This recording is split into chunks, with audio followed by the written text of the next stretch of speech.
ચોટીલાથી 7 kilometre ઉત્તર દિશામાં આવેલ પાંડવ વિસ્તારમાં ચરિયા મહાદેવનું જે મંદિર આવેલું છે, આ મંદિરની આજુબાજુ સેન્ડસ્ટોન એટલે કે રેતીના પથરાળ ડુંગરો આવેલા છે.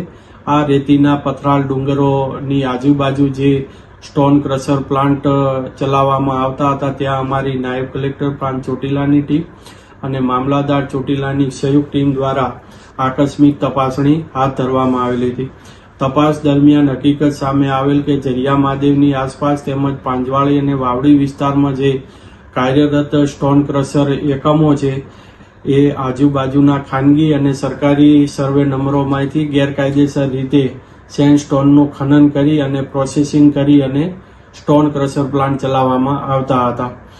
આ જે કુલ મળીને જે 7 ક્રશર પ્લાન્ટ છે, એ તદ્દન ગેરકાયદેસર રીતે અને આ જે ક્રશર પ્લાન્ટ ચલાવનાર મોજે પાંજવાળી તાલુકો ચોટીલાના રહેવાસી મુનાભાઈ અંકુભાઈ ખાચર, સર્વે નંબર 189, 90, 203 તથા 204 ઉપર તદ્દન ગેરકાયદેસર ખનન કરીને ચલાવતા, સાથે સાથે વાવડી વિસ્તારની અંદર સર્વે નંબર 49 પૈકી 2 પર જયવીરભાઈ ભરતભાઈ કરપડા અને જયદીપભાઈ જોરુભાઈ ખાચર દ્વારા આ પ્લાન્ટ ચલાવવામાં આવતો હતો. આમ કુલ 7 ક્રશર પ્લાન્ટ છે તદ્દન ગેરકાયદેસર રીતે, જેમાં જીપીસીબી અને સીપીસીબી ની જે 2023ની નિર્ધારિત પર્યાવરણીય માર્ગદર્શિકા એટલે કે ગાઈડલાઈન છે, તેનું કોઈ પણ પ્રકારનું પાલન કરવામાં ન આવતું હતું.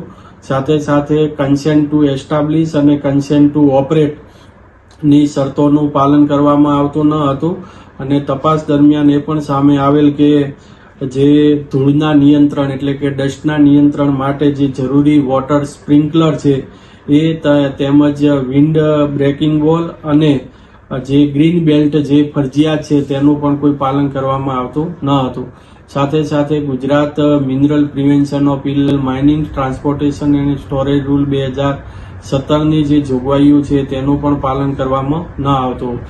આમ તમામ હકીકતો અને ગેરરીતિઓ ધ્યાને લઈ અને આ જે 7 ક્રશર પ્લાન્ટ, એક હિટાચી મશીન, એક ડમ્પર, એક લોડર અને અંદાજે 200 મેટ્રિક ટન સિલિકા, એમ મળીને કુલ અંદાજે 3,71,00,000 અને મુદ્દામાલ છે એ સીઝ કરવામાં આવેલો છે. સાથે સાથે આ તમામ ઈસમોની સામે કે જે તદ્દન ગેરકાયદેસર રીતે ચરિયા મહાદેવ વિસ્તારની આજુબાજુ જે ખોદકામ કરવામાં આવતું હતું, ત્યાં ખાણ ખનીજ વિભાગની ટીમને સાથે રાખી અને માપણી પણ કરાવવામાં આવેલી છે.